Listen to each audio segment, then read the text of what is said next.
தேர்ஸ்டேக்கான Nifty 50 levels. Thursday வந்து சென்செக்ஸோட expiry. So நிஃப்டியோட மூவ்மெண்ட்ஸ் பேஸ்டு சென்செக்ஸ்ல ட்ரேட் எக்ஸிக்யூட் பண்ணலாம்.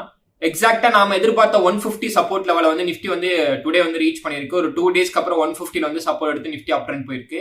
டோட்டலா அப் ட்ரெண்டுக்கு சேஞ்சஸ் ஆயிடுச்சானா இல்ல. ஸோ 1 வீக் கேண்டில் நம்மளுக்கு கம்ப்ளீட் ஆனதா அப் ட்ரெண்டுக்கான ஃபோக்கஸ் நமக்கு இருக்கும். எம்பிசி மீட்டிங் வந்து ஃப்ரைடே இருக்குது. ஸோ ரெப்போ ரேட் சேஞ்ச் ஆக போதாங்கிறத நாளைக்கு நம்ம ஒரு ரிவ்யூ வந்து செக் பண்ணிடுவோம். ஸோ கரண்ட்லி நம்மளுக்கு ஸ்ட்ராங்கான சப்போர்ட் லெவல் அப்படிங்கிறப்ப 23,320, 23,270, 23,320 லெவல். ஸோ அதை பிரேக் பண்ணுச்சுன்னா 154 பிரேக் பண்றதுக்கான பாசிபிலிட்டிஸ் இருக்கும். ஸோ ஜஸ்ட் இந்த லெவலை மட்டும் நோட் பண்ணிக்கோங்க.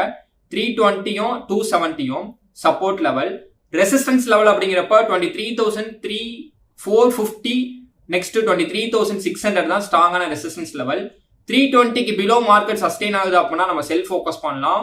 450க்கு எபோ மார்க்கெட் சஸ்டெயின் ஆகுதுன்னா நம்ம பை சைட் ஃபோக்கஸ் பண்ணலாம். இங்க 450ல பிரேக் அவுட் கிடைச்சுன்னா செல் பாருங்க.